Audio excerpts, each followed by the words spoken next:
So I guess the last video got cut off thanks to the wonderful hotel Wi-Fi. The audio still works, but it's incredibly quiet, so I'll recap and elaborate a bit now that I'm awake and had a shower.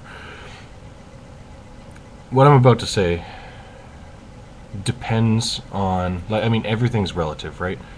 If you can live on $200 a month, all to you. I'm jealous.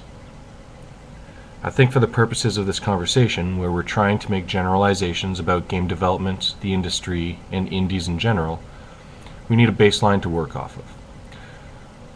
Let's say, for the sake of argument, you need somewhere between $1,000 and $2,000 per month just for living expenses. I think that's fair for most indies. Now let's say that you have no money in the bank, you have nothing saved. Contributing to that $1,000-$2,000 a month requirement isn't parents paying for most of your rent or living with roommates to cover costs or anything like that. So let's say you actually have to make $2,000 a month to survive, or $1,000 to $2,000 a month to survive.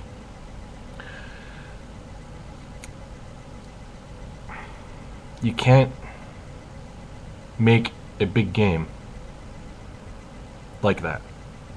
If you need $2,000 a month and you have no savings, you need to make a game this month. You need to. This isn't a choice. You need to. And I think that is what I was facing last week. That's what my Kama was facing. That's what most indies are facing.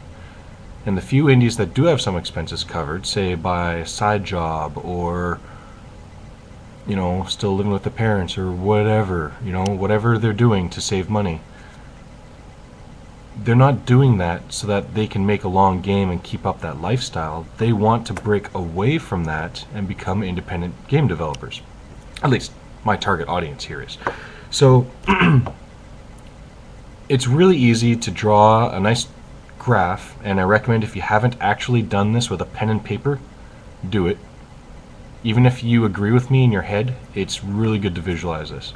Just draw a graph of potential returns and amount of effort required for every platform. And I think you'll find that the best way to make money is by making quick flash games. Because quick flash games, for you and me and other talented indie developers, we're pretty much guaranteed to make between $1,000 and $2,000 per game we make. And those can be 2-3 week games. So in the end, we end up making a bit of money off that. If we're super lucky, we'll make $5-10 or more, which is awesome. And then we can sit down and maybe work on something a bit bigger. But if we're just trying to survive, that's our only choice, is to make those 2-3, maybe 4 week games and start just pushing them through the system and hoping we can survive on that.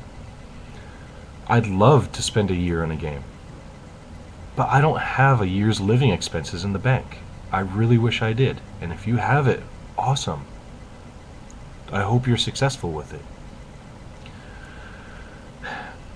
So that said, even if I did have money, I still would make short form games. And I think Steambirds is a perfect example of why. I made that game in a weekend. A weekend. It's like a game jam game. And it resonated so well with the crowd and the audience. And I mean, that isn't my first game, right? I've made 7 other games that I'll bet none of you can name, right? So I'm used to failure. I'm used to nobody giving a shit about any of my games. When I made yet another piece of shit, suddenly people started paying attention. Then I went, oh, wait, this is new. I think this is my signal to work on this one some more. So I extended my dev out to 30 days, released it. Got a huge, awesome response. Developed a bit more. So I think it's up to 6 months development. Actual full-time work is 3 months of full-time work, but it's kind of spread out a bit. So worked on the game for 6 months now. I think that counts as a long game, right? Like, that's a long time span that I've been working on this game.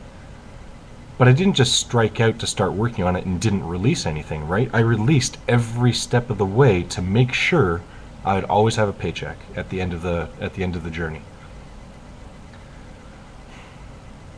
Now, me saying all this makes me sad because I hate money. I don't want this to be about money. I'm in this for the love of the craft, the love of making the game. It is simply a sad reality that we need money to continue our love of the craft. I find it really tough to walk that line. I said in my talk yesterday, Steambirds, I hate it. The first game. I hate that game. That is a very monetized game. I built things into it and I stripped out features for the audience, for the money, not because I thought it was a good idea or because I liked the gameplay. As the game iterated, the second version, better. Third version, even better still. So I'm liking the game now. But I sure didn't like that first one I released. And walking that line, that fine line between profitability and art, it's tough.